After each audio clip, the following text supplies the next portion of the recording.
Asalaamu calaykum waraxmatullaahi tacaala wabarakaatu. Waad salaam ya asxaabteeda qaaliga meel kastoo dunida kaga sugantay. Waa anigoo mar kale idin leh kusoo dhawaada barnaamijyadeena taxanaha. Maanta hadduu Ilaahay raalli ka noqdo waxaan idiin soo bandhigi doonaa qaabka aad ula socon karto YouTube channel-kaaga marka uu kor sameeyo marka hoos u dhac sameeyo. Haddaba barnaamijkan aan insha Allah idiin soo bandhigay waa Khaled Studio oo aan hore idigu soo bandhigay. Application-ka waxaad kala soo degi kartaa Play Store-ka. Play Store-ka Khaled Studio waad kala soo degaysaa hadduu Ilaahay raalli ka noqdo. Waxaan kugu soo baxayaa muuqaaladaada markasta aad soo geliso qaabkan aad arkaysaan. Dadka muuqaal kasta cidii daawatay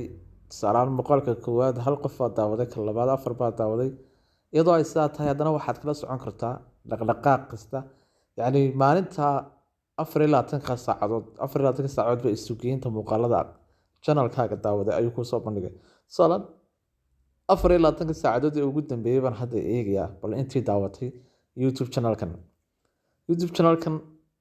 waxaan tagi doonaa qaybta bidix ayaan soo furi doonaa qaybta analysis-ka ayaan tagi doonaa oo halka ugu hooseysa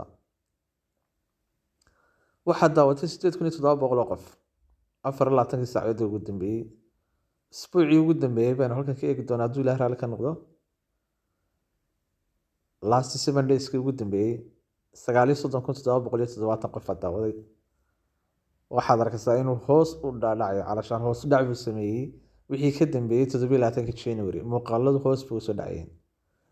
28 cisho ugu dambeeyayna waad arkaysaan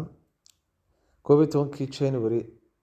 ayuu ka soo dhaqaaqay kor u kac buu sameeyay ilaa 25 January uu sii waday 1 February hoos soo yara dhacay waad arkaysaa ma rajaynayaa asxaabta qaaliga dabeeto application-kan Khaled Studio la yiraahdo wuxuu kuu sahlayaa inaad kala socon karto muuqaalkaaga YouTube channel-kaaga aan idhaahdo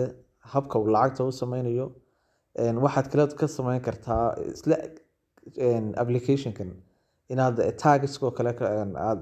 ku darsato YouTube muuqaalkaad soo gelinayso title-ko kale aad ka bedeli karto sawirradoo kale sawir qurxoon aad soo saari karto sida sawirradan sawirka labaad oo kale muuqaalka labaad muuqaalka saddexaad oo kale ka koowaad hadda sawir ma saaran waa bilaa sawir sadarkaasaan waa muuqaalkii original ba yaala haddaba asxaabtada qaaliga aad baan idin salaamayaa meel kastoo dunida guudkeeda kaga sugantiin haddii aan mar kale idigu celiyo qaybta bidix ayaad furaysaa saddex deer calaamadood dabata dashboard video playlist waa ugu soo baxaya analysis oo halka ugu hooseysa baad ku dhufanaysaa dabata halkaas ayaa waxaa kaga soo baxay real time views last published video sida 40 saacadood ugu dambeeyay intii qof ee daawatay ayaa insha Allah kala socon doonta aad baan idin salaamay asxaabta qaaliga